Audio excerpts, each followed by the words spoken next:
आज हम लोग क्लास 12th केमिस्ट्री में इकाई 2 विलियन चैप्टर में लास्ट टॉपिक वांट ऑफ समीकरण पढ़ने वाले हैं। ठीक है, तो चलिए इसे पढ़ना स्टार्ट करते हैं।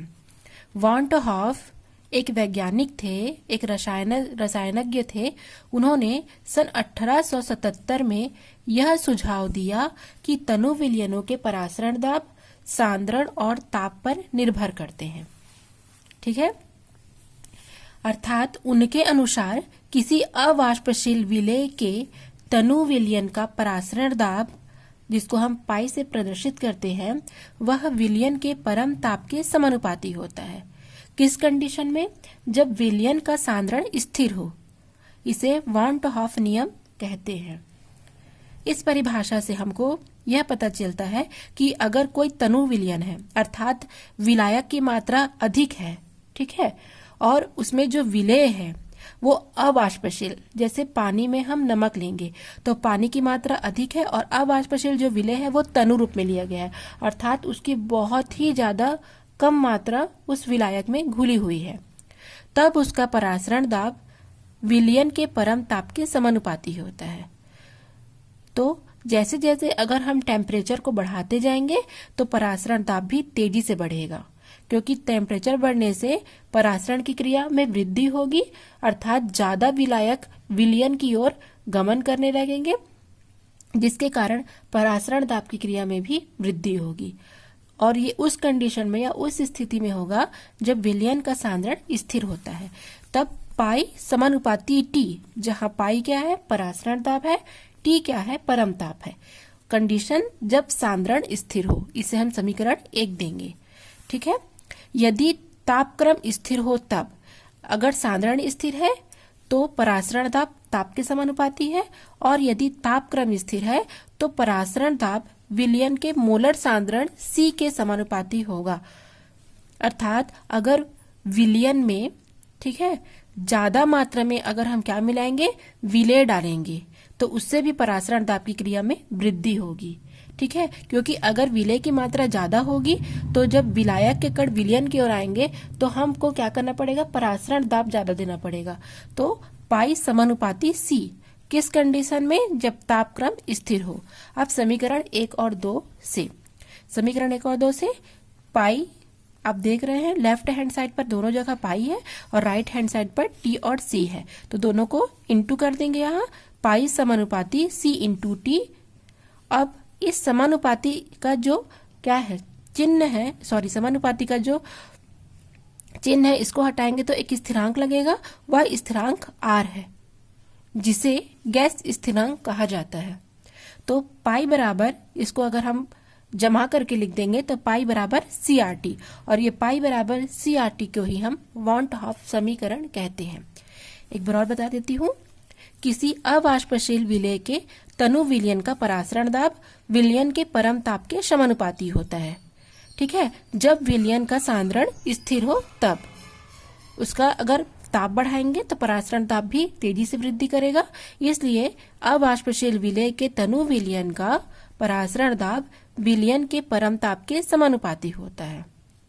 जब विलयन का सांद्रण स्थिर हो तब हो जाएगा पाई समानुपाती टी, और उसी प्रकार जब टी तापक्रम को स्थिर रखेंगे तो परासरण दाब उसके मोलर सांद्रण के समानुपाती होगा।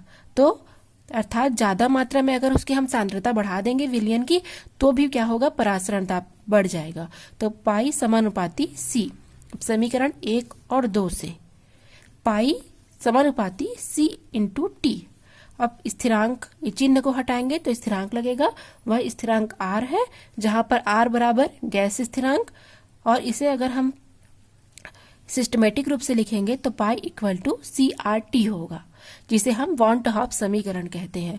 तो ये क्वेश्चन इंपॉर्टेंट है, एग्जाम में क्वेश्चन पूछे जाते हैं। ठीक है, तो अगर क्वेश्चन पूछा जाए कि वांट ऑफ समीकरण किसे कहते हैं, इसके लिए समीकरण की व्युत्पत्ति कीजिए, तो आपको ये इतना यहाँ से लेकर के पूरा अंत तक का पाई बराबर CRT तक आपको समीकरण देना पड़ेगा।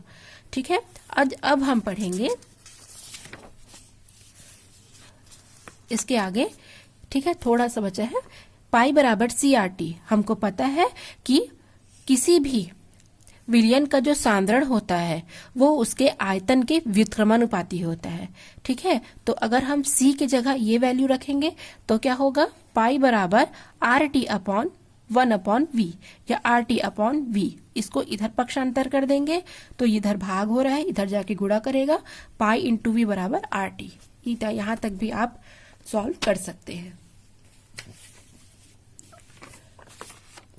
अब हम लोग परासरण दाब से अवाष्पशील विलेय का आणविक द्रव्यमान ज्ञात करेंगे। ठीक है, पेपर में, क्वेश्चन पेपर में ये क्वेश्चन भी आता है कि परासरण दाब से अवाष्पशील विलेय का आणविक द्रव्यमान ज्ञात कीजिए। बहुत इंपॉर्टेंट क्वेश्चन है और ये टॉपिक आज का बहुत इंपॉर्टेंट है। ठीक है, तो स्टार्ट करते हैं।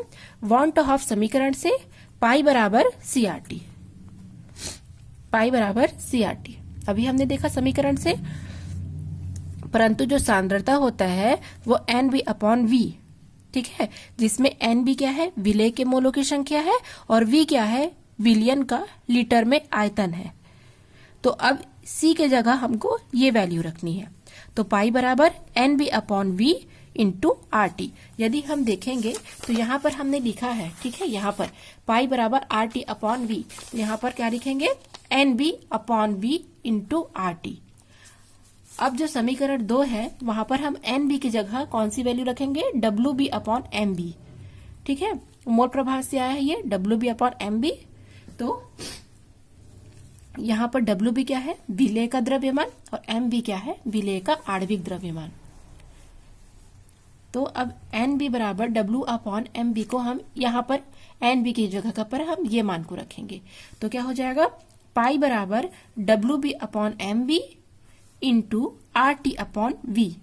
यदि हमको आणविक द्रव्यमान ज्ञात करना है, MB विलेय का आणविक द्रव्यमान, तो क्या हो जाएगा, MB equal to WB into RT upon pi into V। अर्थात MB को पाई की जगह पर रखना है और पाई को MB की जगह पर ट्रांसफर करना है, एक दूसरे का जगह को चेंज करना है, तो आपका आणविक द्रव्यमान का सूत्र ज्ञात हो जाएगा। निश्चित ताप पर विलयन का परासरण दाब तथा विलयन का सांद्रण यदि ज्ञात हो तो हम विलेय का आणविक द्रव्यमान इस सूत्र से ज्ञात कर सकते हैं। तो अगर क्वेश्चन पूछा जाए आणविक द्रव्यमान ज्ञात करना है तो आपको यहीं तक एक्सप्लेन करना पड़ेगा कि वॉन टू हाफ समीकरण से पाई बराबर CRT, हमको पता है C बराबर NB अपॉन B होता है, तो C की जगह NB अपॉन V की वैल्यू रखनी है, जहां NB क्या है, विलेय के मोलों की संख्या, और V क्या है, विलयन का लीटर में आयतन। पाई बराबर NB upon V into RT, हमें पता है NB बराबर WB अपॉन MB होता है, जहां WB विलेय का द्रव्यमान और MB विलेय का आणविक द्रव्यमान है। तो पाई बराबर WB upon MB RT upon V। हमको MB की वैल्यू ज्ञात करनी है, तो एक दूसरे के जगह को ट्रांसफर कर देंगे, तो MB बराबर WB into RT upon pi into V हो जाएगा। इस सूत्र से हम आणविक द्रव्यमान ज्ञात कर सकते हैं। न्यूमेरिकल क्वेश्चन पूछे जाने पर हम इस सूत्र का उपयोग करेंगे। अब पढ़ेंगे हम वांट हाफ गुणांक।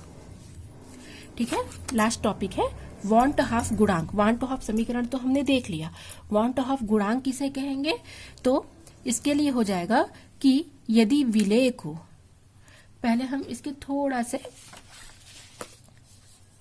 एग्जाम्पल पर चर्चा कर लेते हैं। ठीक है, यहाँ पर NaCl क्या है, विलेय है।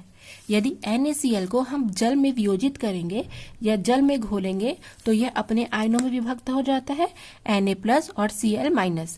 हमने अणु संख्या गुणधर्म में पढ़ा था कि अणु संख्या गुणधर्म वे गुणधर्म होते हैं जो विलयन के किस पर डिपेंड करते हैं, कणों के या अणुओं की संख्या पर, ना कि विलेय की प्रकृति पर। तो यहाँ पर इसकी संख्या को व्यक्त किया जा रहा है। यदि हम आपको नमक दे दें तो आप उसकी संख्या बता सकते हैं क्या, नहीं, लेकिन जब उसको हम विलायक जल में वियोजित करेंगे तो वो अपने अपने आयनों में विभक्त हो जाएगा। यहाँ पर हम उसकी कणों की संख्या को बता सकते हैं। तो यहाँ पर देखिए ये 1 मोल है और यहाँ पर 1 और 1 कितना, 2 मोल। उसी प्रकार MgCl2 है, यहाँ पर 1 मोल है, जल में वियोजित करेंगे इसे हम तो Mg2+ और 2Cl-, अर्थात यहाँ पर 1 मोल और यहाँ पर 2, टोटल 3 मोल हुए। तो यहाँ पर क्या हो रहा है, यहाँ पर वियोजन हो रहा है। वियोजित हो रहा है, वो टूट रहे हैं आयनों में, आयनित हो रहे हैं, तो यहाँ पर क्या हो रहा है, मोल की संख्या में वृद्धि हो रही है। पहले 1 मोल थे, अब 2 मोल हो गए, फिर 1 मोल थे, अब 3 मोल हो गए। यहाँ पर देखेंगे, यहाँ पर संगुणन हो रहा है, यहाँ पर एसिटिक अम्ल है CH3COOH, एसिटिक अम्ल के 2 मोल दिए गए हैं। जब उसे हम क्या करेंगे, वियोजित करेंगे, तो वो हाइड्रोजन बना करके 1 मोल बन जाएगा, जुड़ करके 1 हो जाएगा। तो यहाँ पर मोल की संख्या में कमी हो रही है, यहाँ पर संगुणन हो रहा है। अब हम परिभाषा देखेंगे, ठीक है, कि यदि विलेय को विलायक में घोलने पर इसका आयनन या संगुणन, जिसे हम संयोजन कहते हैं या जुड़ना कहते हैं, ठीक है, आयनन का मतलब होता है अपने आयनों में विभक्त होना। तो यदि विलेय को विलायक में घोलने पर इसका आयनन अर्थात आयनों में विभक्त हो जाएंगे या संगुणन होता है, तो विलयन के कणों की संख्या या उसके मोलों की संख्या में क्रमशः वृद्धि और कमी हो जाती है। ठीक है, वृद्धि किस कंडीशन में होगा, जब वो वियोजित होंगे, टूटेंगे, और कमी कब होगा, जब वो जुड़ेंगे। इसके परिणाम स्वरूप अणु संख्या गुण धर्म में भी परिवर्तन हो जाता है। ठीक है, तो वॉन टू हॉफ ने एक वॉन टू हॉफ गुणांक प्रतिपादित किया, जिसके द्वारा विलेय के आयनन की मात्रा या उनके संगुणन की मात्रा को हम ज्ञात कर सकते हैं। किस सूत्र से, I बराबर प्रेक्षित अणु संख्यक गुण का मान बट्टे सैद्धांतिक अणु संख्यक गुण का मान, या फिर I बराबर वियोजन या संगुणन के पश्चात कणों की संख्या या संगुणन या वियोजन के पूर्व कणों की संख्या। तो फिर से हम एग्जाम्पल पर आते हैं।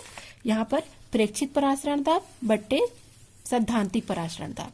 यहाँ पर वियोजन में वियोजन पर कुल कण और विलयन में सामान्य कण, इससे भी हम ज्ञात कर सकते हैं वॉन टू हॉफ गुणांक। और वॉन टू हॉफ गुणांक को हम स्मॉल I से प्रदर्शित करते हैं। ठीक है, वॉन टू हॉफ गुणांक को हम स्मॉल I से प्रदर्शित करते हैं। तो यहाँ पर NaCl को जल में वियोजित या घोला जा रहा है, तो ये अपने आयनों में विभक्त हो रहे हैं, अर्थात यहाँ पर क्या हो रहा है, विलयन में कणों की संख्या में वृद्धि हो रही है। अगर हम इस सूत्र से ज्ञात करेंगे वियोजन या संगुणन के पश्चात कणों की संख्या बट्टे संगुणन या वियोजन के पूर्व कणों की संख्या, तो पश्चात कितने कण है, पश्चात 2 कण है। ठीक है, और पूर्व कितने कण है, पूर्व 1 है, तो इसको हल करेंगे तो 2 आएगा। यहाँ पर पश्चात कितने कण है, पश्चात 3 कण है, और पूर्व कितने कण है, 1, तो कितना आएगा, 3 आएगा। यहाँ पर पश्चात कितने कण है, पश्चात 1 कण है, और इससे करेंगे तो 2, अर्थात आधा आ रहा है, आधा आ रहा है। ठीक है, तो इस सूत्र से हम इस प्रकार से ज्ञात कर सकते हैं। तो वही कहा जा रहा है, वॉन टू हॉफ ने वही बताया कि ये क्या है, वॉन टू हॉफ गुणांक एक अणु संख्या गुणधर्म है, जिसमें विलायक में यदि हम विलेय को घोलेंगे, अर्थात जल में जब हम मैग्नीशियम क्लोराइड या सोडियम क्लोराइड को घोलेंगे, तो क्या होगा, विलयन में कणों की संख्या में या तो वृद्धि हो जाएगी या तो कमी हो जाएगी। ठीक है, और ये होने से इसके वॉन टू हॉफ इसके अणु संख्या के गुण धर्म भी बदल जाएंगे। तो इस प्रकार से वॉन टू हॉफ गुणांक ज्ञात किया जाता है।